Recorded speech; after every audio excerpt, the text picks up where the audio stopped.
How to verify Binance account. So hello guys and welcome back to today's video. So what you're going to do is you're first going to sign in or register your account. After that, we're just simply going to accept our privacy and terms over here. And over here, select whether you are an inviter. So for us, we're going to say no. And then we will be able to proceed to the identity verification. So first things first that you're going to need to do is to select your location. So your residence over here, simply select the appropriate one. After that, you will be able to see your document type that you will be able to verify your account with.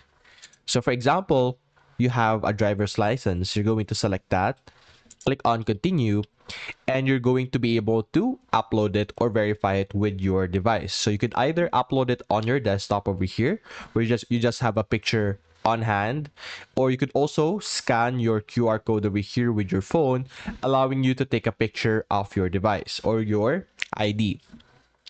After that, it will basically also request that you take a selfie to verify the appearance, your facial feature, and so on and so forth.